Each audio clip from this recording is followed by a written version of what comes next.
জমে উঠেছে চট্টগ্রামের অমর ২১ বইমেলা ২০২৫। গত ১ ফেব্রুয়ারি চট্টগ্রামের M A Aziz stadium gymnasium প্রাঙ্গণে শুরু হয় ২৬ দিনব্যাপী বইমেলা। সপ্তাহ পেরিয়ে বইমেলায় প্রতিদিন বিপুল সংখ্যক পাঠকের সমাগম হয়, সেই সঙ্গে বিভিন্ন স্টলে বেড়েছে বইয়ের বিক্রি।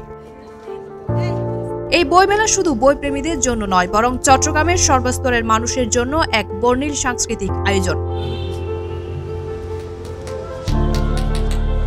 মাসব্যাপী এই বইমেলায় পাঠকদের জন্য রয়েছে সৃজনশীল বই, শিশুতোষ বই, গবেষণাধর্মী বই সহ বিভিন্ন ধরনের প্রকাশনা, আর পাঠকরা পছন্দ মতো বই কিনেন। প্রত্যেক বছরই বইমেলা হয়, আগের বছর সিআরবি হয়েছে, এই বছর এখানে হয়েছে। ভালোই লাগতেছে, খারাপ লাগতেছে না। কিনছি অলরেডি, হুমায়ুন আহমেদের 2টা কিনে ফেলছি। আরো কয়েকজন মানে ইংলিশ যে বইগুলো আছে ওগুলো একটু খুঁজতেছি আর কি। ফিকশনগুলো পড়লে ভালো লাগে আর কি, কিছু টাইমের জন্য লাগে যে অন্য কোনো জায়গায় চলে গেছি। তাই আমি বইমেলায় আসছি আমার কবির পছন্দ কাজী নজরুল ইসলামের বই কিনবো এই উদ্দেশ্যে। আমার অনেক ভালো লাগছে এখানে আসে। বন্ধের দিনে মেলায় তরুণ তরুণীদের সড়ক উপস্থিতি থাকে চোখে পড়ার মতো, আর ঘুরতে আসা ক্ষুদে শিক্ষার্থীরাও তাদের পছন্দের বই কিনে নিয়ে যায়। হেমন্ত কুমারের বইগুলো অনেক ভালো লাগে, আর আমার এখানে আসছি অনেক বছর ভাল লাগছে। আমি আসছি ভূতের বই কেনার জন্য। বইমেলা মিলন, আনন্দ আর ভাব আদান প্রদানের এক গতিশীল স্টেশন। এই বইমেলায় এসে বইপ্রেমীরা নিয়ে যাচ্ছে তাদের পছন্দের বই। দিন যত যাচ্ছে দর্শনার্থীদের ভিড় তত বাড়ছে, আস্তে আস্তে বেচা বিক্রিও ভালো হচ্ছে। কবিতার বই, তারপর হচ্ছে কসমোটো হোমিও, ওই বইটা উপন্যাসটা অনেক ভালো একটা বই। ইউনিক বলতে এটা আপনার বিপ্লব নিয়ে লেখা, এই ধরনের বইগুলো পাওয়া যাচ্ছে এখানে। তারপর হচ্ছে ছোটো বাচ্চাদের জন্য কিছু বই আছে, জগদীশ চন্দ্রের গুহাই, তারপর হচ্ছে পোকা বিজ্ঞানী, এই বইগুলো হচ্ছে ছোট বাচ্চাদের জন্য অনেক গোয়েন্দা রিলেটেড বই। এগুলো মোটামুটি 30 জন লেখকের বই আছে।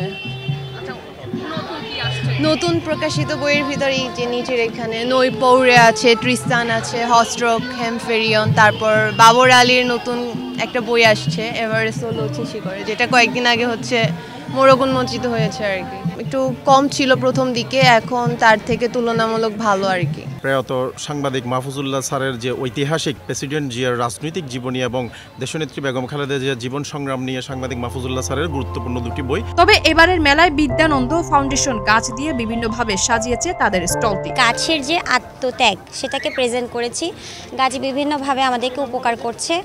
এই আত্মত্যাগটা কিন্তু আমরা সকলে প্রকাশ করি না, সেটাকে আমরা এখানে প্রেজেন্ট করার চেষ্টা করেছি। গাছ নিবিড়ভাবে আমাদের সাহায্য করছে, অক্সিজেন দিয়ে সাহায্য করছে, কাগজ দিয়ে সাহায্য করছে, কাঠ দিয়ে সাহায্য করছে।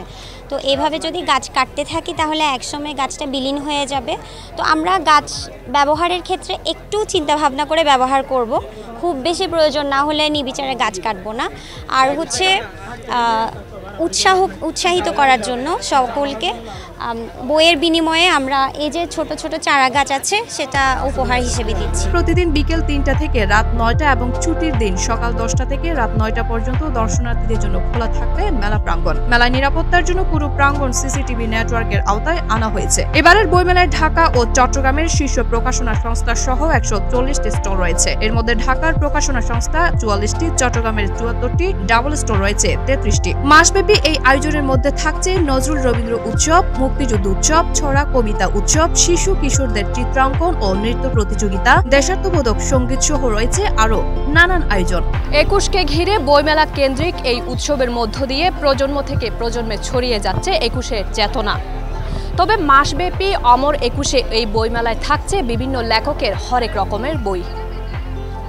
নিশিতা নিশি, CHD News 24, চট্টগ্রাম।